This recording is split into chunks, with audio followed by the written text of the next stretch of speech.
నాలుక ఉంది, మాటలు వచ్చు. మరింకే ఏమేమో మాట్లాడతారు కొందరు.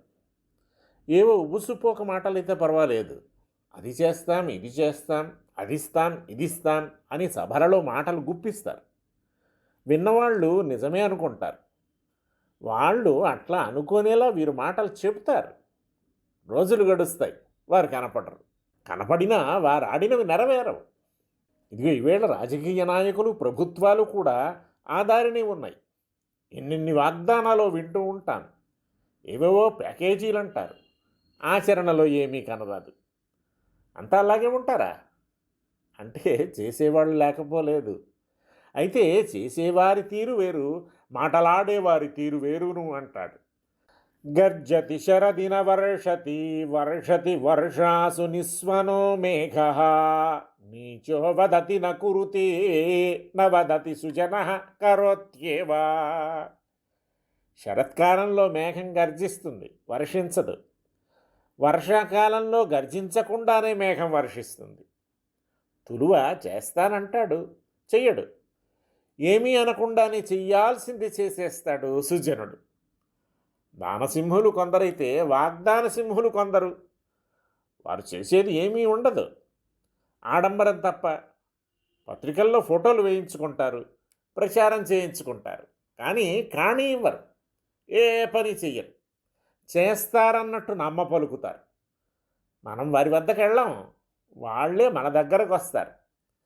మనం ఇది కావాలి అనం, వారే తామది చేస్తామంటారు. మనం ఏమీ ప్రతీక్షించం, నిరీక్షించం, ఉపేక్షగానే ఉంటాం. కానీ వాడు అపేక్ష కలిగిస్తాడు. ఇంత అల్లరి చూసాక ఏమో అని చటుకున కాస్త భ్రమలో పడతాం. కానీ వాడు అయ్యో మాట ఇచ్చేం, చెయ్యకపోతే ఎట్లా అనే మోమాటమి వంటివేమీ లేనివాడు. కొందరు ఇద్దామనే మాట ఇస్తారు.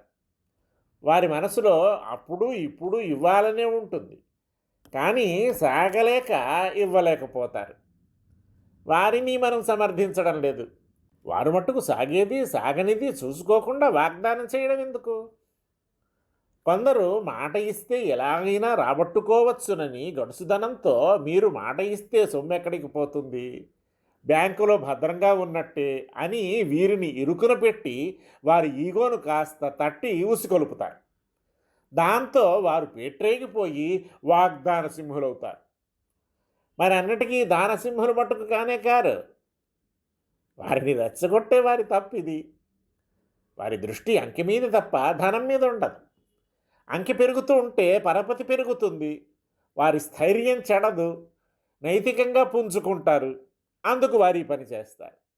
వారి దృష్టిలో అది క్షంతవ్యమైన వీరు మట్టుకు రెచ్చిపోయి వాగ్దానాలు చేయడం తప్పే. మరికొందరున్నారు, సరే దానికేం భాగ్యం, మంచి పనే కదా చేస్తున్నారు, మా వంతు 10,000 వేసుకోండి అంటారు. అంటున్నప్పుడు కూడా మాటలోనే కదా దానం అనే కాపట్యమే తప్ప ఇవ్వాలన్న ఊహ కూడా రేఖామాత్రంగానైనా ఉండదు. ఇదిగో వీరు అచ్చపు నీచులు. సజ్జనులు బీరాలు పలకరు. ఇవ్వాలనుకున్నది గుట్టు చప్పుడు కాకుండా కుడి చేత్తో ఇచ్చేది ఎడమ చేతికి తిరిగినంతగా ఇస్తారు. వారి ఈవిలో లొసుగు లేదు. ఖ్యాతి, లాభ, పూజాపేక్షలు లేవు. కర్తవ్యంగా భావించి తామే నీ దగ్గరకు వచ్చి మరీ ఇస్తారు. శరన్మేఘం నింగిని నిలిచి గర్జిస్తుంది, వర్షిస్తుంది కామును అనిపింపచేస్తుంది. కాసేపటికి పత్తా లేకుండా పోతుంది. వర్షామేఘం నింగిని నిలుస్తుంది, అది వచ్చినట్టు సూచన కూడా ఉండదు. కడవలతో పోసినట్టు, ఏనుగు తుండాలతో కుమ్మరించినట్లు వర్షించి తన దారిన తాను పోతుంది. నీ కృతజ్ఞత కోసం నిరీక్షించదు. నీచులు ఆ శరన్మేఘాల వంటివారు. వట్టిగొడ్డుకు అరుపులెక్కువ అన్నది నిజం. సుజనులు వర్షామేఘాల వంటివారు. చడిచప్పుడులు లేకుండా వచ్చి చేసేది చేసి చక్కపోతారు.